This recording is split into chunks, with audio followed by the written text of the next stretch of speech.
Falar de bola. Vamos falar de bola, mas eu vou falar de uma coisa que vai ficar um pouco triste, tá, Edmundo? Dessa partida aí, cara, Sampaio Corrêa 3, Vasco 1. Eu assisti os melhores momentos, não consegui assistir o jogo completo, mas vendo os melhores momentos do jogo, cara, impressionante o que falhou a zaga do Vasco e a marcação, cara. Era para ter sido mais até para o Sampaio Corrêa o jogo, né?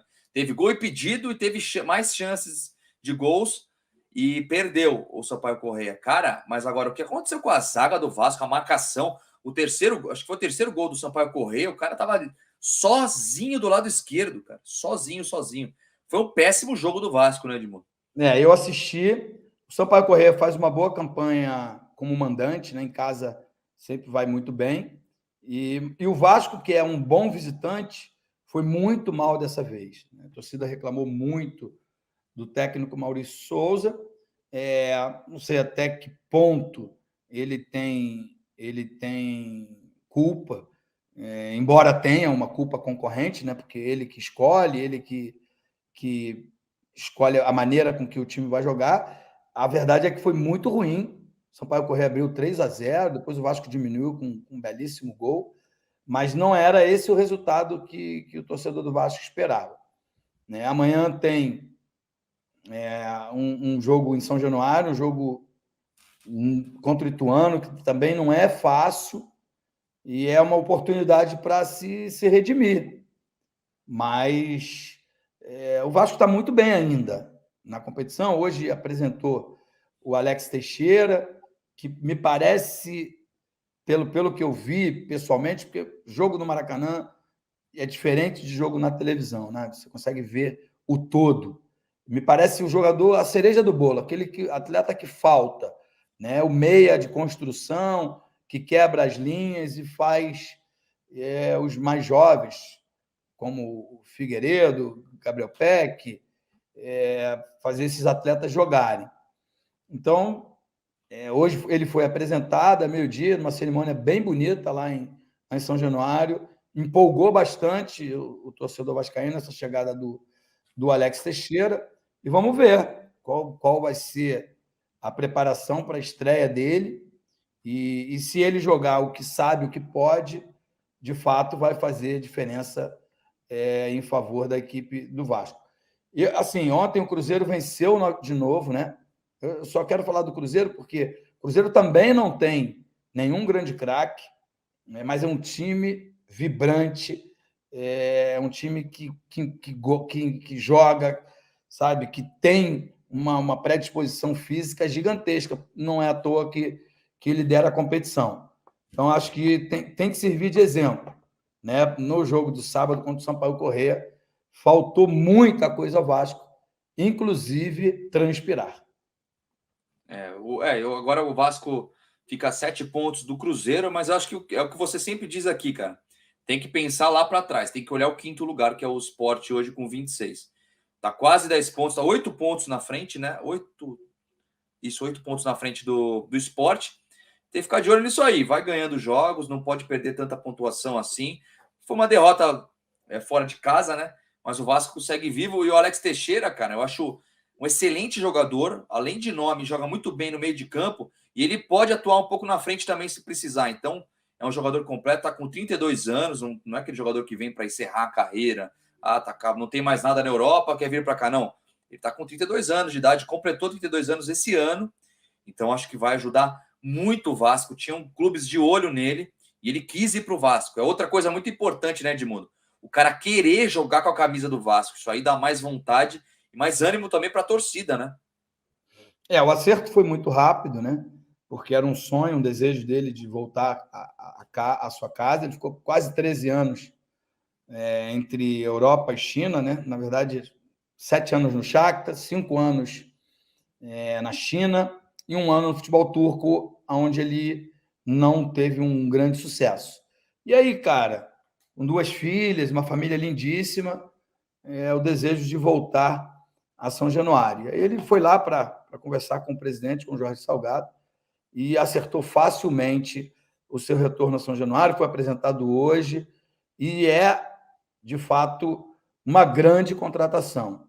Eu não gosto muito do que vejo, Não é só no Vasco, não. A gente está falando especificamente do Vasco, né? Figueiredo aberto por um lado, Raniel centralizado e Gabriel Peck pelo outro lado. E aí, quando ataca, quando o time tem a bola, eles são atacantes e ficam presos ali às pontas. E quando o time perde a bola, eles são marcadores, né? Acompanham os laterais até lá atrás. Eu não gosto. Eu prefiro que os atacantes tenham liberdade de movimentação, sabe? Para confundir a defesa adversária. Mas eu não sou técnico do futebol. Até estava falando com meu filho hoje que está querendo trabalhar com futebol e me pediu para fazer um curso da CBF e perguntou: pô, pai, por que a gente não faz junto? Então, de repente, eu vou fazer junto para poder falar com um pouco mais de propriedade. Mas, pelo menos dentro do campo, eu tive por longos anos e com sucesso, sabe? Então, não acho que você tenha que limitar os seus atletas em função do esquema, sabe? É o Vasco, cara. É o Vasco jogando uma Série B. Estou falando do que eu vi no Maracanã, para 65 mil pessoas. Acho que tem que ter um pouco mais de liberdade de expressão, um pouco mais de coragem para encarar a marcação adversária e para poder, sabe, sobressair, cara, a força da camisa. Afinal de contas, com todo respeito aos atletas, mas 80%, 90% dos jogadores da Série B gostariam de estar no Vasco, gostariam de estar no Grêmio, gostariam, sabe, de estar no Cruzeiro. E não estou diminuindo ninguém, porque eu tenho 51 anos e fui habituado assim.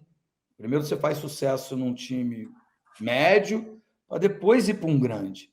Embora alguns médios estejam mais preparados estruturalmente do que os grandes, mas não tem a massa, não tem a torcida, não tem aquilo que é a coisa mais encantadora do futebol. O torcedor do Vasco fez uma festa lindíssima, lindíssima no Maracanã, há 2 semanas atrás, ou há 1 semana atrás, 2, sei lá, quando jogou com o Sport. E saiu de lá frustrada, porque foi um 0-0, xoxo, e sem nenhum atleta que trouxesse inspiração. Acho que esse atleta chegou hoje para vestir a camisa 7 do Vasco da Gama. E aí joga amanhã contra o Ituano, jogo em casa. Aí aumenta a pressão e a obrigação de vencer, né? Eu não sei se o Alex Teixeira tem condição de jogo ainda, né? Já vai poder ser inscrito, né? Mas creio eu que se for, vai para o banco de reservas, né? Mas aumenta a pressão, mas tem que ganhar em casa do Ituano, que hoje está lá atrás na tabela. O Ituano, se eu não me engano, deixa eu ver aqui, ó. Está em 15º lugar, próximo, com a mesma pontuação do CSA, o primeiro da zona de rebaixamento, né? Então, é a obrigação do Vascão ganhar amanhã em casa, né? Ah, claro, claro. É em São Januário, o Caldeirão vai estar lotado, porque independente do resultado, o torcedor sabe que precisa ajudar a empurrar o Vasco para retornar à primeira divisão. Então, o torcedor do Vasco está fazendo a sua parte.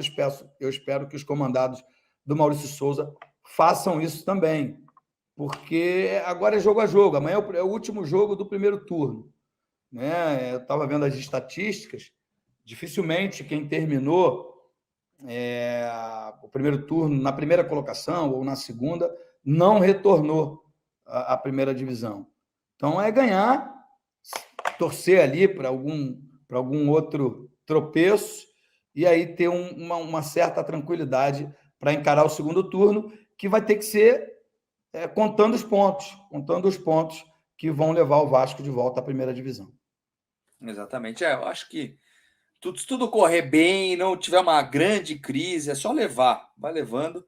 Eu acho que o Vasco vai estar na Série A no ano que vem, com o SAF, já com as dívidas organizadas, né? Porque ninguém vai zerar uma dívida da noite para o dia, né?